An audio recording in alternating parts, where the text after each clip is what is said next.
salamat sa Lord. Yan, sige po, konting hinahon muna tayo.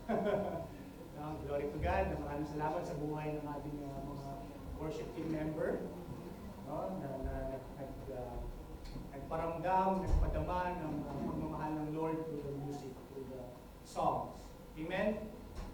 Amen po ba? Amen! Amen. Glory to God. Teka lang, ha? Ayaw lumabas yung ano ko.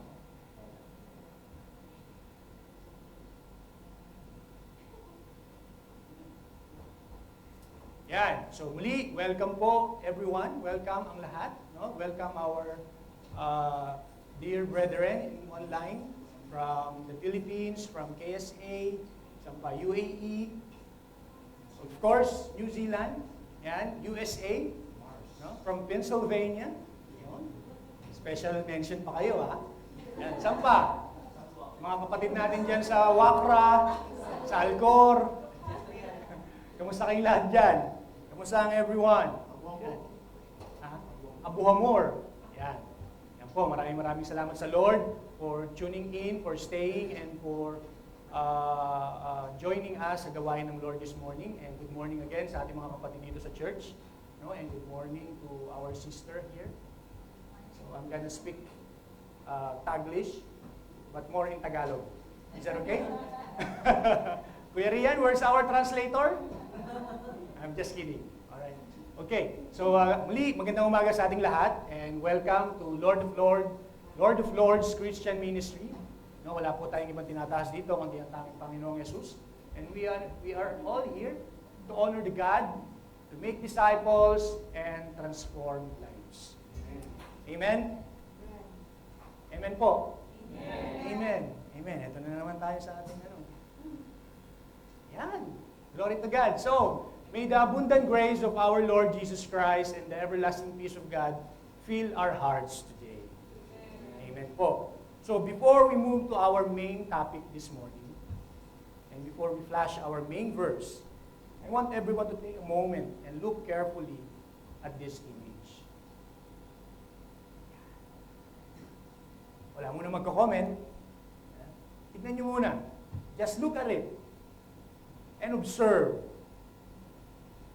And now tell me, ano po yung nakikita nyo? That's not a sand. But okay, we can consider the footprint. Amen? Who else? Meron pa bang ibang nanonotice bukod sa footprint? The cross. The cross. Amen. The Bible. The man. The Lord is the Lamb. Okay po. Amen. Walking. Parang kantayin na. Walking in the light of holy sun. Amen. So thank you po everyone. Of course, yes, the Bible represents the Word of God. The cross shows our direction. But the footsteps show our response. Amen. Faith becomes visible when it begins to move. That is exactly our message today.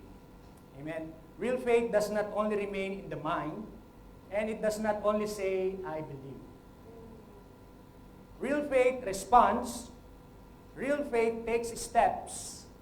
And real faith follow Jesus.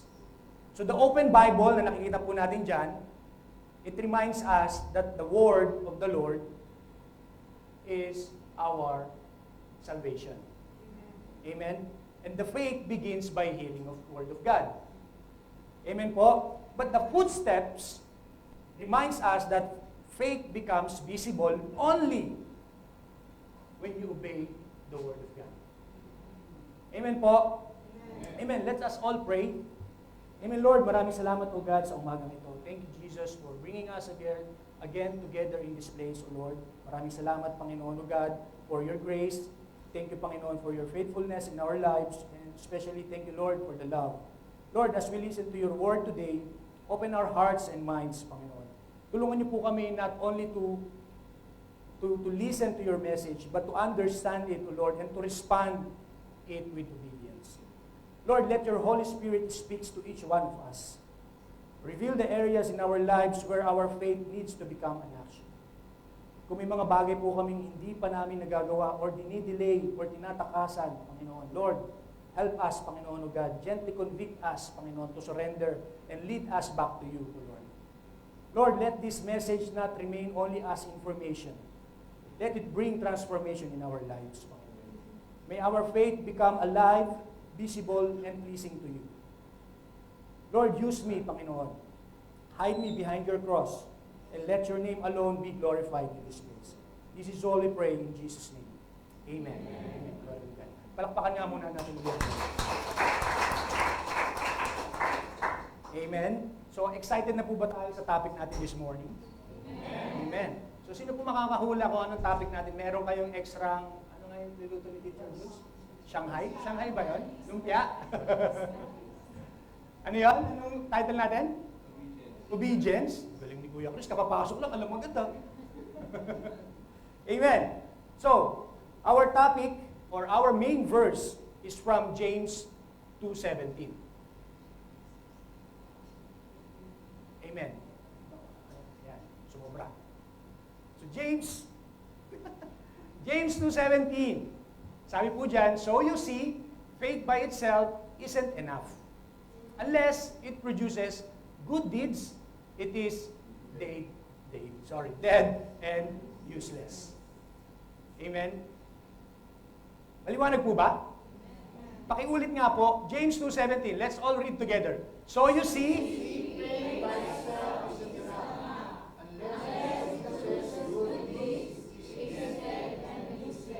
Amen.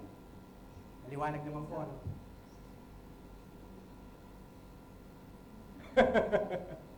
Maliwanag po ba? Amen. Is it clear? Amen. So, glory to God.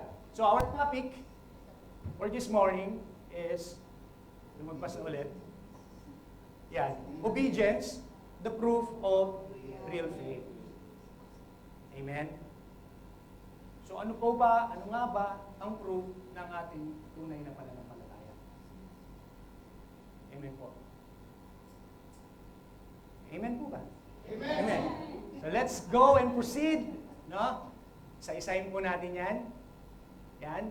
But please remember, obedience is not perfection. Okay po? Obedience is a direction. Amen. We are not saved by obedience. No, we're not. Kahit ano pang good things ang gawin natin, we will not be saved. Amen. It shows that the faith is alive, growing, and responding to God. That is the obedience. Amen po. Real faith is more than religious agreement. We obey not to make God love us, but because He already loved us, He already saved us, and He is changing us by His grace every day.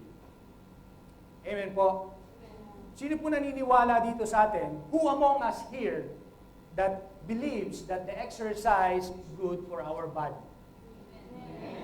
Amen. Pakitaas nga po ang ating kamay. Dalawang kamay na. Yan. That's an exercise already. Diba? So everyone are believing that exercise are good in our body. Amen? Amen. Now, how many of us here exercise regularly? You're exercising regularly, sister? Glory to God. That's why you're very fit. Yeah? So, even myself, I'm so guilty po sa pag-exercise regularly. Hindi ko na po natuloy yung aking running era. No, for some reason. No, kaya po yung mga nakakamiss po ng vlog natin dyan, soon, babalik natin yan. Diba? So that is the difference between agreeing with the truth and living according to the truth. Many of us believes that the exercise good in our body.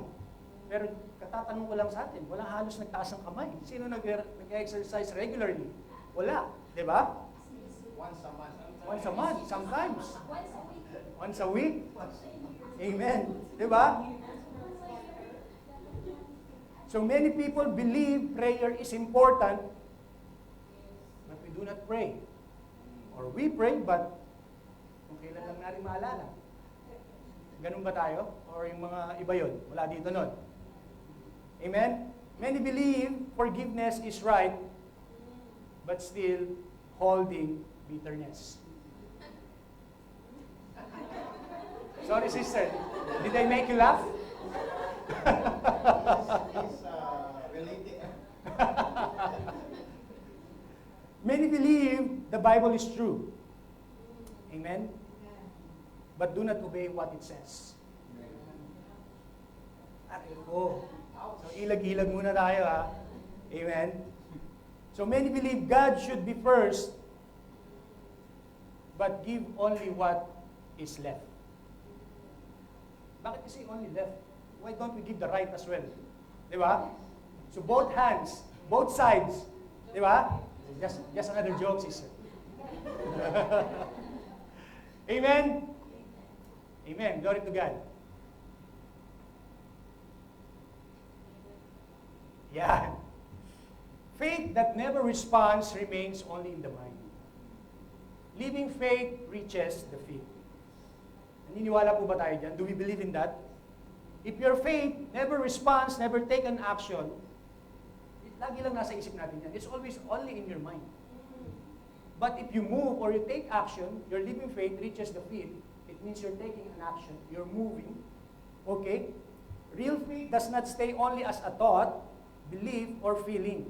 It begins to move us into action. Faith in the mind says, I know God's word.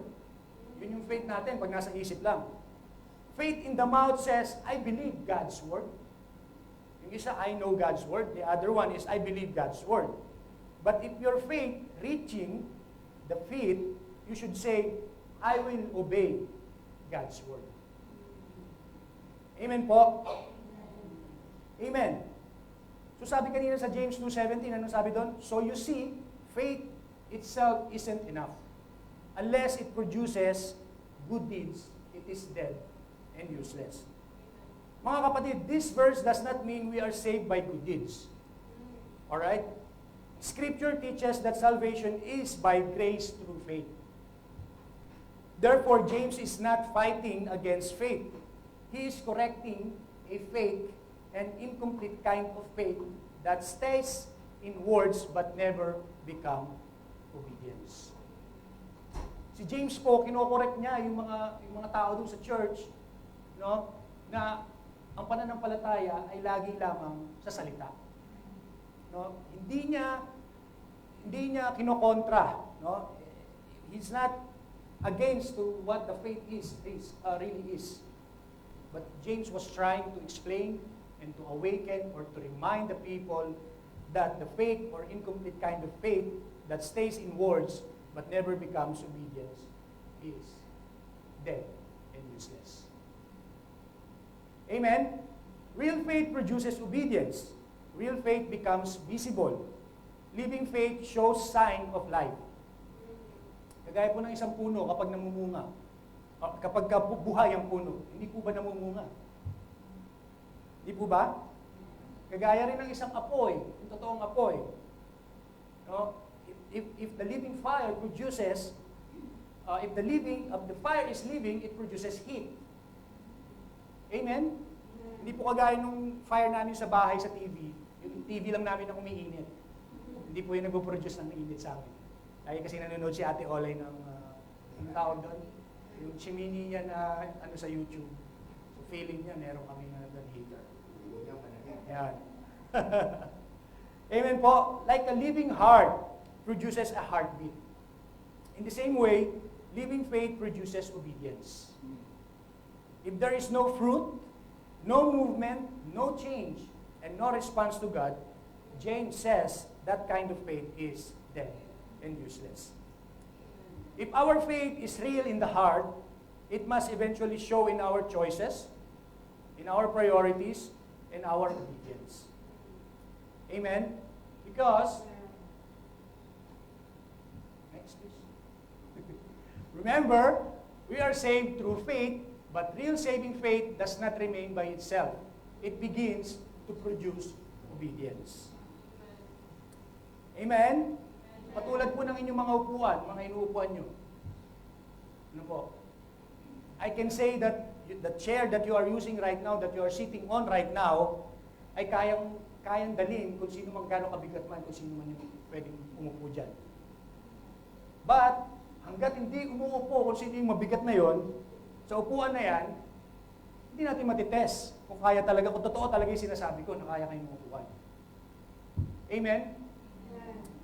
faith is not proven only by saying, I believe, or I can carry out, this chair can carry me.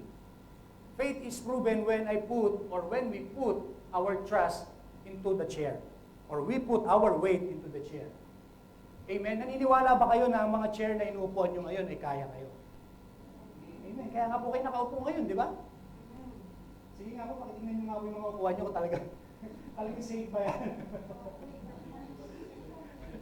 Amen? So marami po ang nagsasabi, I believe God provides, pero nabubuhay pa rin tayo sa compromise and takot. Marami rin nagsasabing, I believe God forgives, pero ayaw natin magpatawad. Sinabi natin, Jesus is Lord, pero gusto pa rin natin tayo ang may full control sa buhay natin. Amen? Ang tunay na faith ay buong nagtitiwala at sumasandal sa sinasabi ng Diyos. Kagaya po ng ginagawa nyo ngayon sa inyong mga upuan. That is real faith. Nakaupo kayo dyan. Ibinibigay nyo yung buong weight nyo. Diba? Your faith is on the chair. Naniniwala ba kayo doon? Amen. Amen. So, kaya po, we will have next 4 points sa ating pong topic for this morning. Obedience, proof of real faith. The first point will be, faith by itself is not enough. Second, real faith produces good deeds. Third, dead faith is faith without evidence. And the last one is, useless faith does not impact daily life. Amen. Point number 1, faith by itself isn't enough. Okay? So, James is not attacking true faith. He is confronting faith that remains alone. Faith by itself means faith that is only a statement, only a church word, or only a confession, but not a surrender. Amen po? If faith that speaks, but does not submit, if faith that sings, but does not obey, if faith that attends church, but does not change the heart, alam niyo na po yung sagot. Sinabi natin kanina. Amen? Words are important, don't get me wrong. Okay po? The words are important. The words are the communication. Communication is number 1 need when it comes living on earth. Diba? Kaya po importante ang words. But words alone are not enough. Amen? Kagaya po ng mga wedding vows natin, sino po yung mga kinasal na dito? Wala pa?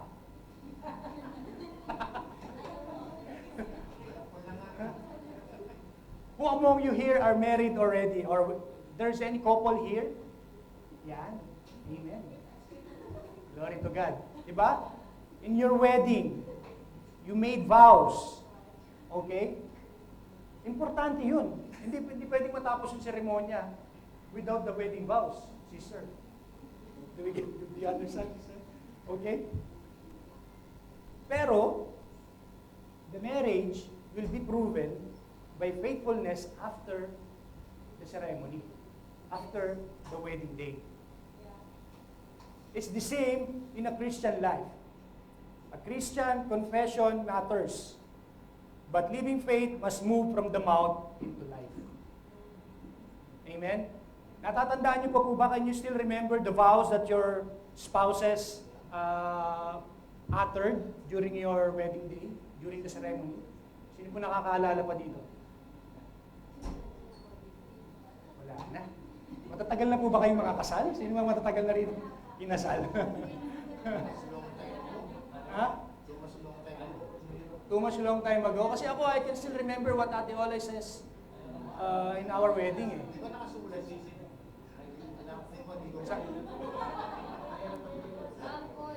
Sample. Sabi ni Ate Olay, she will love me. That's all. For better and for worse, till death do us part. Di ba? And Ate Olay, one thing I remember from Ate Olay's vow was, I will be the head of the family. And I truly respected Ate Olay on that. Sa haba po ng aming relationship. Ilang taon na ba tayo na? 2 years? Ilan na? 25. Kung isama yung magjowa, ikaw naman. 17. Running to 17. Running to 17 years na po kaming kasal ni Ate Ola. No? And malakpakan nga po natin ang Lord. Lalo tayong seryoso. No? So, one thing on that vow reminds me until now is yung pinatunayan po ni Ate Ola na I will be the head of the family. Amen. On that aspect, you can add many more things kung paano ka naging head ng family. Diba? Ibibigay sa iyo yung support ng wife mo, ng spouse mo, ibibigay sa iyo yung trust ng spouse mo. Kahit hindi ka nakatiwa-tiwala, ibigay pa rin yung tiwala sa iyo. Ganun ka ba, kaya? Amen. Amen. Glory to God. So that's the importance of the word. Amen. Pero hindi po enough yung word. Hindi po enough yung vows natin. No, it will be tested along the way, no? Habang nagsasama kayo, habang nabubuhay tayo dito sa mundo. Madalas ang Word of God ay parang spiritual na vows para sa atin. Amen po? Kailangan po natin sabihin and then gawin. Amen? It's not just from the mouth. Okay? You should live on it. You should take an action on it. You should take steps forward on it. Amen po? Parang, sino po naka-experience ng fire alarm dito? Fire drill. Let's say fire drill. Meron bang mga fire drill sa company nyo? Amen. So, nasa ang assembly point nyo kung meron talaga? Tinesting eh. Amen. Meron bang mga fire warden dito? Meron? Sige nga, pakitaas nga po ng kamay ng fire warden. Wala. Okay. Amen. Sa online, sa FB Live natin, may fire warden ba dyan? Bato nga po kami ng fire extinguisher. Amen. So parang fire alarm. Di ba? Pag merong fire drill, they will notify you in advance, inform you that this is just a fire drill, so you don't need to take it seriously, or you don't have to panic, no, and magkaroon ng stampede. Ano po? And then at the same time, kapag may fire alarm na walang announcement or walang notice, it means that is real. Amen po. And for yourself, you know that it is real because you did not receive any notification or notice that you will have the fire drill. But what did you do? You just stayed. You just ignore it. Okay? Even though you know that it might be real. So what's going to happen? Matatrap po kayo doon. Baka masunog pa kayo. Kung totoo mamaya po eh. Diba? Because you believe on it, but you did not take an action sa pinaniniwalaan mo. Hindi ka lumabas, hindi ka tumayo, nag-stay ka kung nasan ka pa nag-work. Ang dami kong trabaho, I'm so busy. No? Kaliwali fire drill or kaliwali fire alarm. Diba? So, ganun po yun. Amen? Amen. Amen po. So, madalas ang Word of God ay parang spiritual alarm. It warns, it corrects, it guides, and it calls us. Ang faith ay hindi lang nagsasabing narinig ko. Sinasabi nito, Lord, I will respond. We will respond. Amen po? Next, please. Bakit pag ako ang gumagamit? Kailangan ko naman bumili ng bago. Amen. It says, faith responds. Amen. Faith does not only say, I heard. Faith says, Lord, I will respond. Amen po. We say, I trust God with my future, but when God closes a door, we became angry or we are panicking and starts compromising our values just to force the door to open. Another person says, I believe God wants me to forgive, but keeps replaying the offense and feeding bitterness in our hearts. Another says, God is first in my life, but gives God no time, no attention, no prayer, and no obedience. The issue is not we struggle. We all struggle. Sino pong hindi nag-struggle dito sa buhay? Wala. Everybody is struggling. The issue is when the mouth says one thing, but life consistently says another. Faith that never moves the feet may not have truly reached the heart. Amen?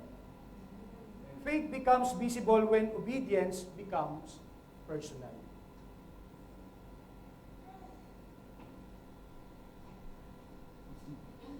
Yun, dapat pala ganun. Yan, pakitugtungan nyo nga po.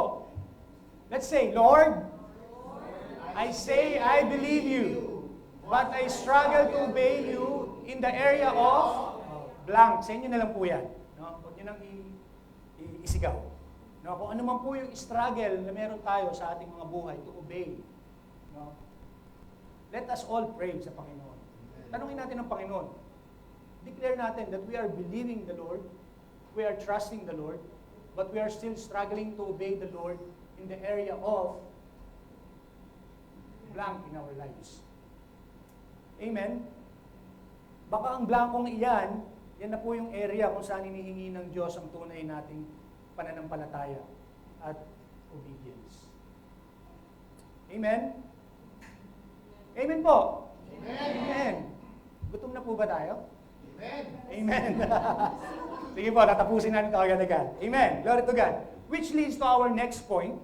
Real faith produces good deeds. Hindi pa tayo.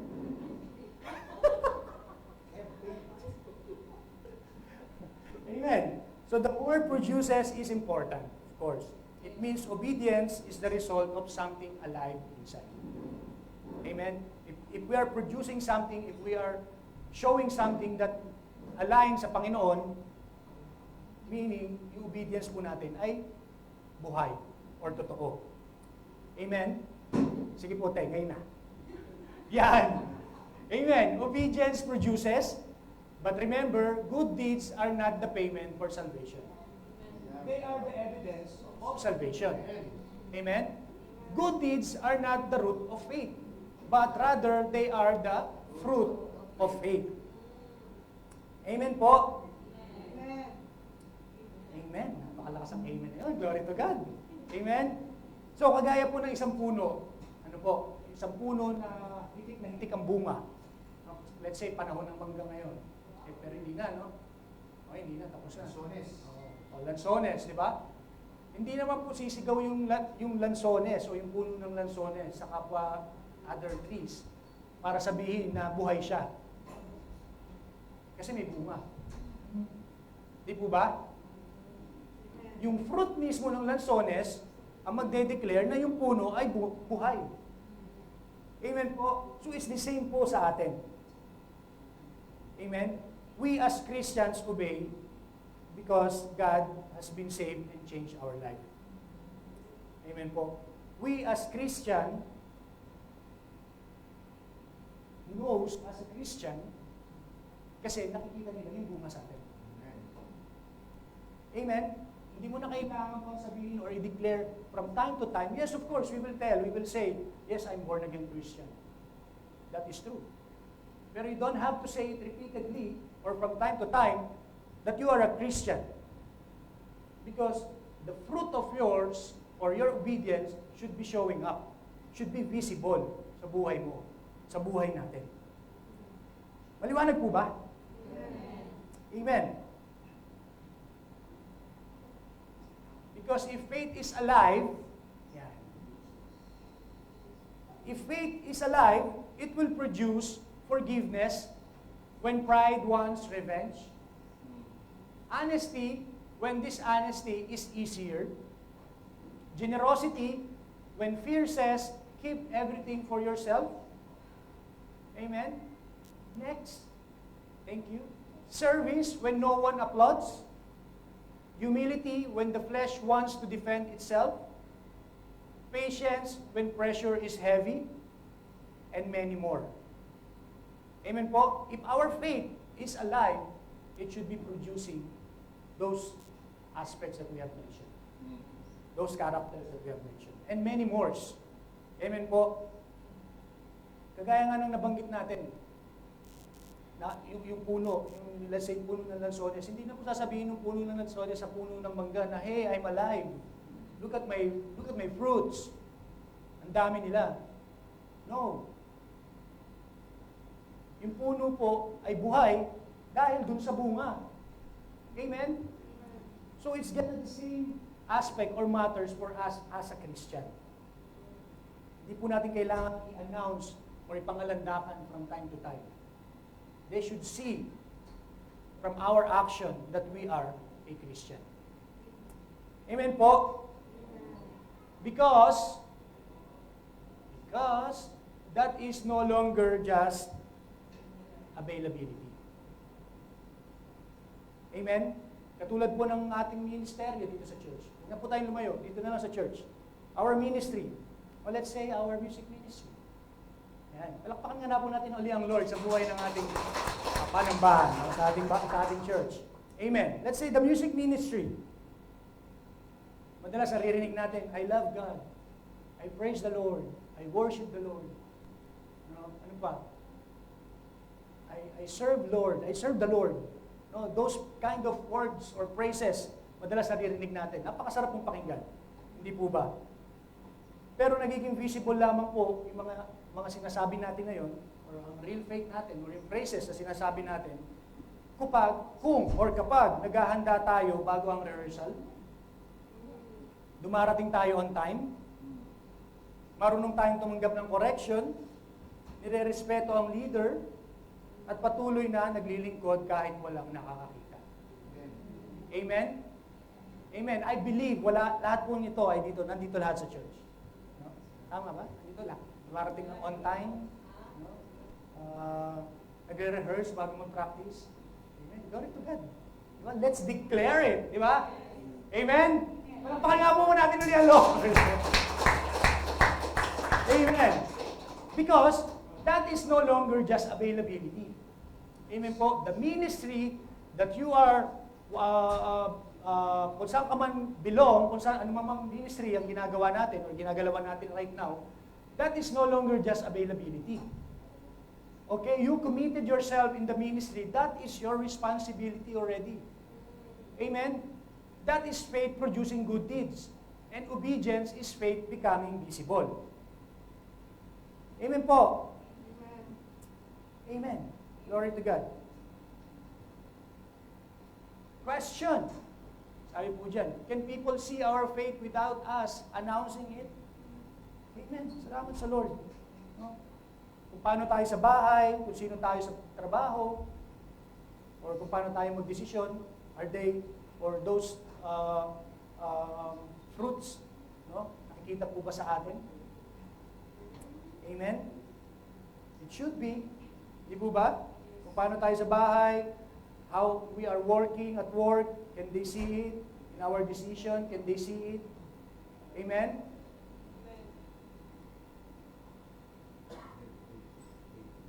Amen. Pas. Yan. Because, okay, balik nga po tayo. Isa pa. Okay. Wala dyan? Okay. So, amen. Nakikita po ba sa atin, no? Ang mga fruit sa buhay natin like patience, forgiveness, what else? Honesty, love, respect, humility, self-control, and so on. Amen? Because good deeds are not the payment for salvation. They are proof that the faith is alive. Amen? Yeah. Point number 3, dead faith is faith without evidence. So kung wala po yung mga evidences, wala po yung mga fruit sa buhay natin, therefore, the faith is dead. Amen? James uses a very strong word sa Bible verse na to. Church, this message is not meant to condemn a struggling believer. This message does not meant to condemn a struggling believer. It is meant to awaken a sleeping faith. There is difference between a person who is fighting against sin and a person who has become comfortable staying in. Amen po. malaki po ang pagkakaiba nun. Amen? Because dead faith means inactive faith, fruitless faith, faith that exists only as a claim.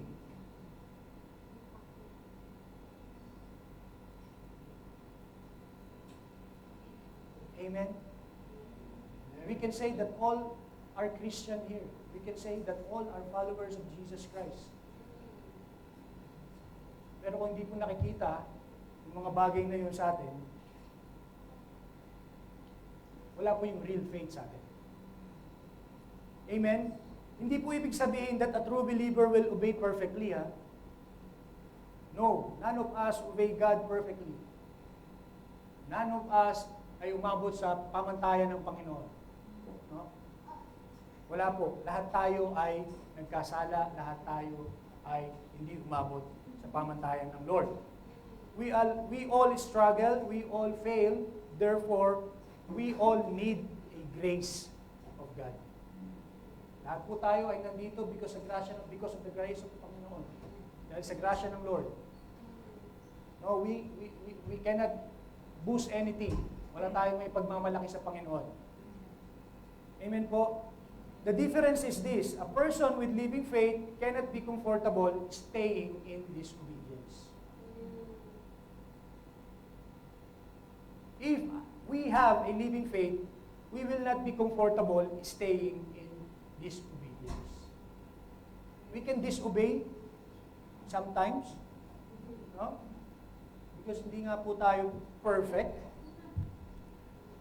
Pero, hindi po tayo magiging masaya, no, at komportable na nandun tayo lagi. Amen? A true believer may struggle pero hindi siya nakikipagkasundo sa kasalanan. Maaaring madapa ang isang tunay na believer pero hindi niya kaya o hindi niya gustong manatiling nakadapa lang. Tatayo tayo, babangon tayo. Amen? Maaaring makorek ang tunay na believer, pero naroon pa rin ang desire ng puso na bumalik sa Lord, sumunod sa Lord, at maglingkod sa Lord. Amen? Maaaring merong mga kapatid na kapag natapos natin i-correct, nawawala na sa church. Nawawala na sa gawain. Amen? Pero kung ang puso mo ay tunay na merong pananampalataya sa Lord, kahit na makorek po tayo, we will get back. We will come back and we will continue serving the Lord. Amen? Maaaring mag-fail ang tunay na believer, pero naroon pa rin ang desire para mapasaya at sumunod sa Diyos. Amen po? Amen. Amen. Sino po mayroong mga smartphones dito? Pakitaas nga po yung mga smartphones natin. Meron ba? Anong mga brand ng mga phone natin? iPhone. Yung mga, siyempre, yung mga elegante yan. Cherry, yan. Mga pangmalakasan. Honor. Di ba yung Honor? Ano pa? Samsung. Oppo. Oppa. Di ba? Meron ba naka-iPhone 18 na dito?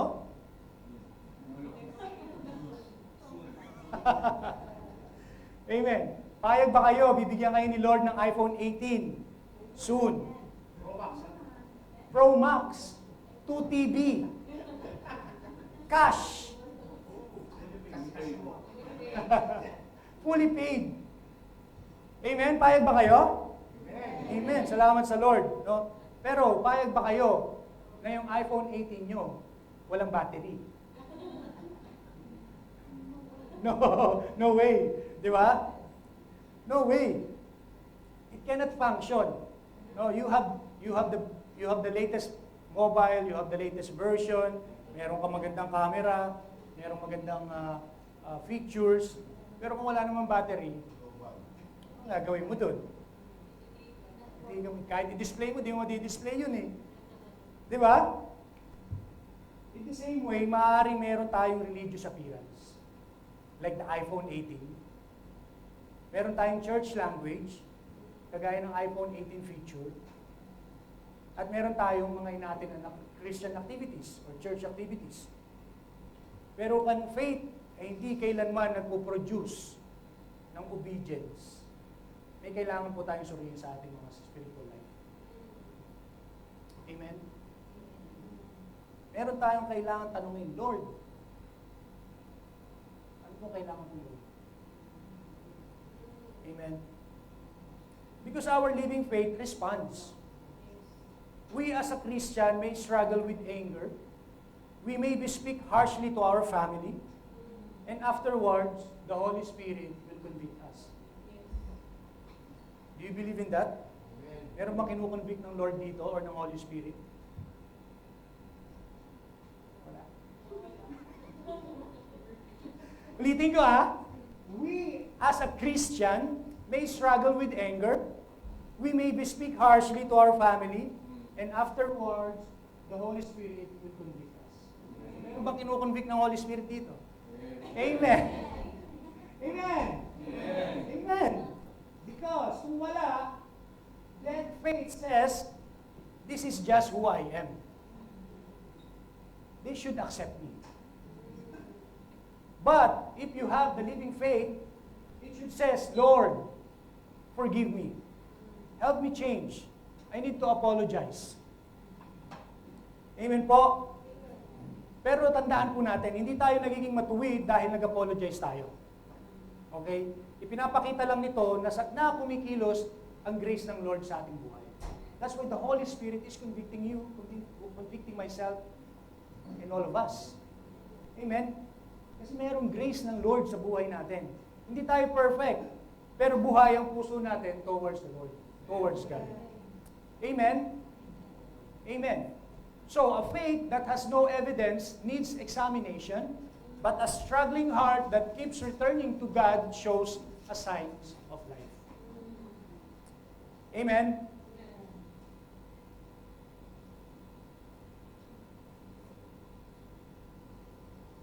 Now, what is one fruit people should see in living faith?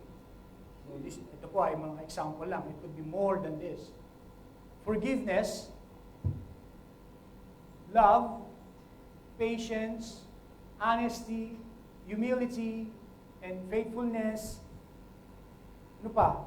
Marami pang iba. Amen po? Generosity, self-control, kindness. What else?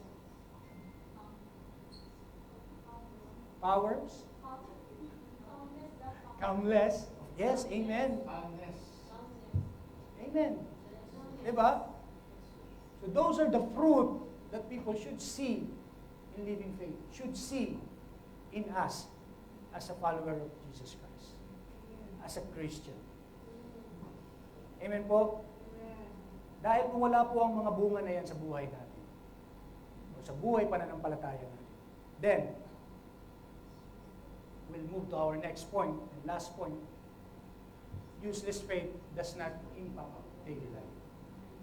So kung those things na binention natin ay wala sa mga buhay natin, we don't have impact at all in our daily activities, in our daily life. Amen? James says, faith without good deeds is not only dead, it's also useless. Amen? If faith does not bless others, if faith does not honor God, if faith does not shape our character, if faith does not affect our decisions, if faith does not point people to Christ, then you don't have any impact at all. Amen po? You cannot bring a new visitor in the church, or you cannot invite your office mate or colleagues in the Bible study, or work, what else? Hindi natin sila mahikayat kung saan natin sila gustong hikayatin sa gawain ng Lord. Kasi baka wala tayong impact. Amen? Pero dahil marami tayong laging invited every Friday, so palakpakan natin ng Lord, may mga impact tayo, di ba? Amen. Salamat sa Lord. May impact ang buhay natin every day. Amen po. Every day, meron nabubuhay at nakakakilala na spirito or soul dahil sa ating buhay. Amen? It should be every day. It must be every day. Dahil real faith must affect Saturday to Thursday. Not only Friday. Not only today. Not only in this hall. Not only in this structure. Amen? It could be in your trabaho, sa inyong mga work, sa ating bahay. Amen? Sa ating relationship. Amen? It could affect how we speak, how we decide, how we serve, how we forgive, and live when no one is watching. Amen po? Sa ating pong pang-araw-araw na buhay or activities. Who are we? Sino tayo? Who are we at home? How we speak to our spouses? How to speak to our children, to our parents, or siblings? Who are we at the office?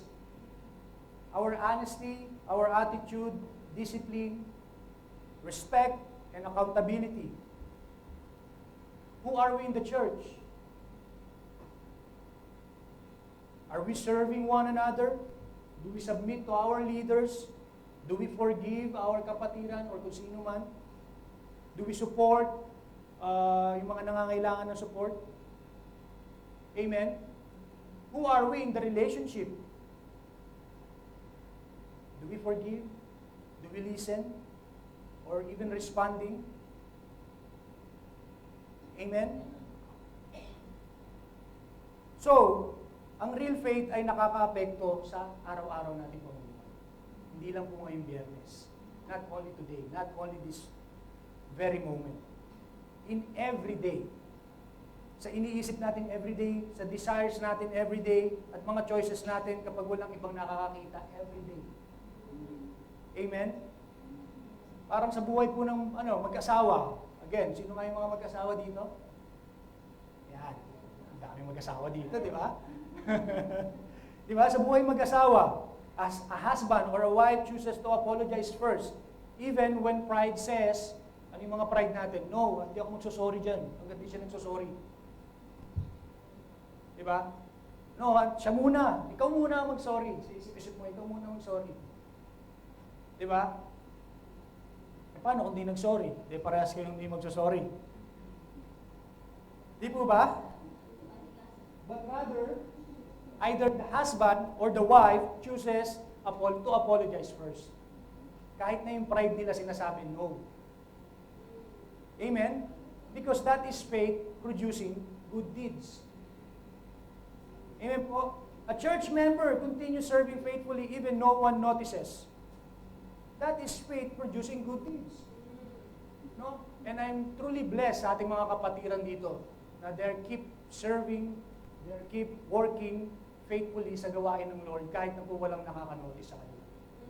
But I notice you people, mga kapatid, nakikita po natin yan, napapansin natin yan, and I'm truly grateful sa inyong mga buhay, and I'm praying na pagpalain pa kayo ng Lord. Amen? What else? A person chooses to forgive not because the hurt was small, but because Christ has forgiven him already. That is faith producing good deeds. Amen po? A believer chooses generosity even when finances are tight.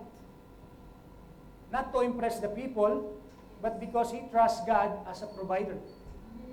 That is faith produces good deeds. Amen po? Amen.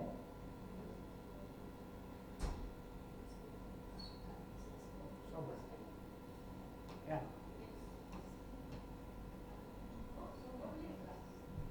Because faith is not proven in comfort only. Okay? Hindi natin itetest yung faith natin kapag tayo ay masaya lang lagi. Or kapag tayo ay bagong promote. Yung mga na-promote dito ulit?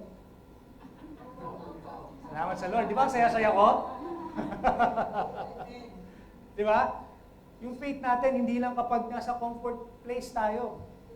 Kapag meron tayong increase, kapag merong magandang nangyari sa buhay natin, no? Kapag feeling natin, ang saya-saya ng umaga natin, doon ka lang may faith. No. Hindi po yan ang tunay na faith. Faith is proven when obedience costs something. Kapag meron kang kailangang i-sacrifice, kapag merong mga something na kailangan mong ibalik or gawin in return, no, that you will cost something. Kahit na kagaya ng example natin sa mag-asawa, kahit na yung kabilang yung isang partner, ang nasa isip niya, hindi siya nagsusorry. Hanggang di nagsusorry si partner. No? But rather, they chooses to forgive each other. May cost po dun. Yung pride nila. Amen? Yung sa generosity natin, ano yung cost dun? Nagbigay pa rin siya kahit tight yung budget. That's the cost. But again, that is faith producing good deeds. Amen? Amen. Pakisabi nga po sa inyong nasa kanan, obedience is trust in action. Yung nasa kanan nyo ha, sige nga po, pakiulit. To your right. Tell it. Okay, obedience is trust in action. Wala pa kayo nasa kanan? O yung mga wala nasa kanan, pakisabi naman sa kaliwa nyo, delayed obedience is still disobedience.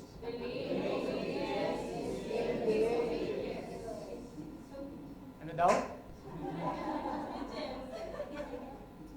Again daw, again, nasa kaliwa. Okay? Kaliwa.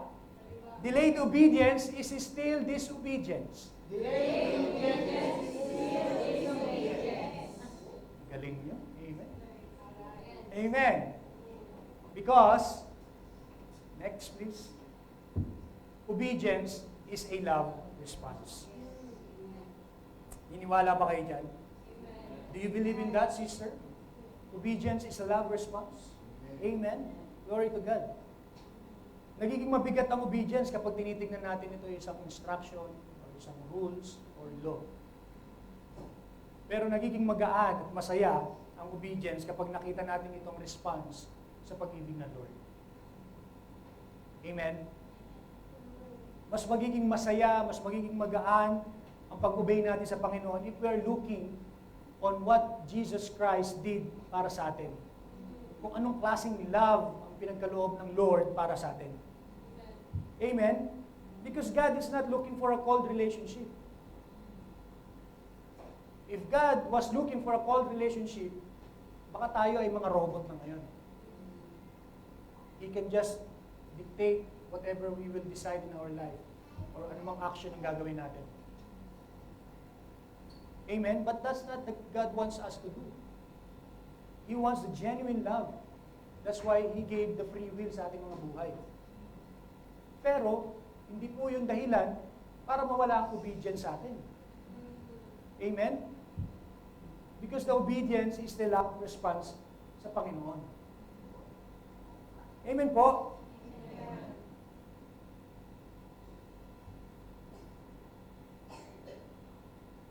Because living faith says, Lord, I may not understand everything, but I trust in you. He is forming people whose hearts trust Him enough to follow Him.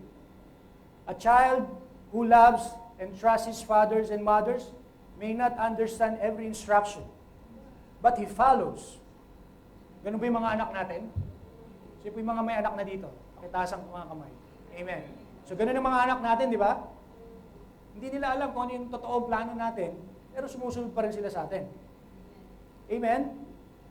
In the same way, there are moments when we do not understand why God asks us to forgive, to wait, to serve, to surrender, or to say no to sin.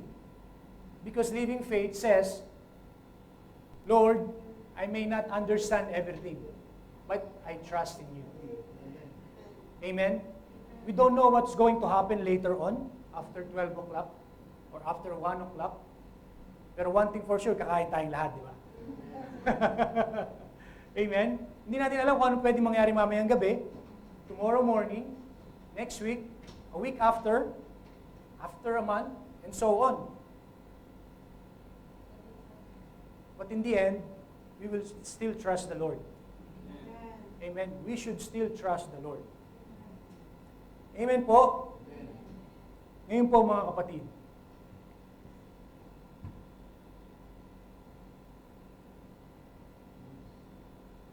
amen. Let us ask the Lord. Sobra tayo.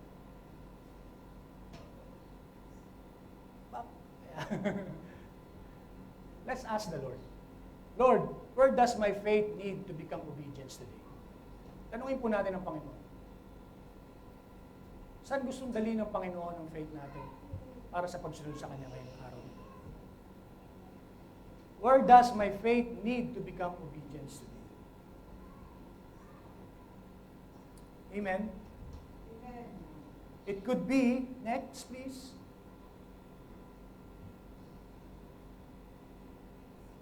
As God is asking you to forgive someone, or God is asking you to return to prayer, or God is asking you to surrender a habit,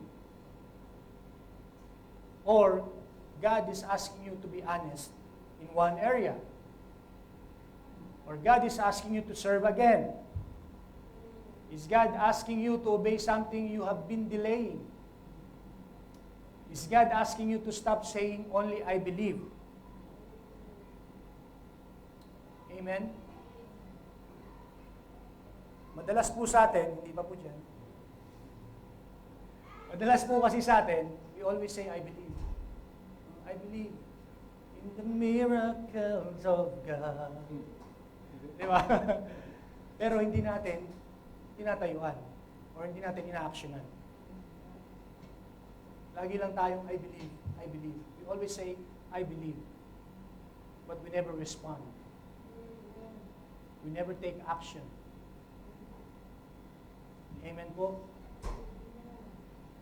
Next please. Today, do not just say, I believe. Instead, ask God for grace to say, Lord, I will obey. Amen po? Pakiulit nga po, Lord, I will obey. Amen. Glory to God. Salamat sa Lord. Ano po? So mga kapatid, today, do not just say, I believe. Ask God for grace to say, Lord, I will obey. Because the Lord Himself will produce the faith of obedience, good deeds, and life that honors Him. Amen? Can you repeat after me, mga kapatid? Lord, make my faith alive. Make my faith alive. Let my faith produce obedience, Let my faith produce obedience. good deeds, Good deeds. and a life that honors You. And a life that honors You. Amen. Amen. Amen. In conclusion, real faith is not only spoken. Real faith is seen, nakikita. Real faith moves. Real faith obeys. Real faith produces good deeds. Amen.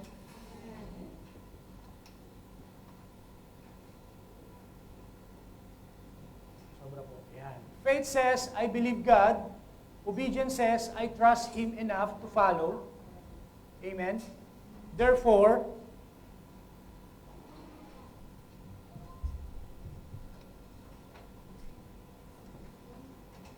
kaya po mga kapatid, do not leave this message only saying that was a good reminder. Instead, Lord, what do You want me to obey today? Amen po. Pakiulit pa po ulit mga kapatid. Can you please read it loud? Lord, what do You want me to obey today? Amen.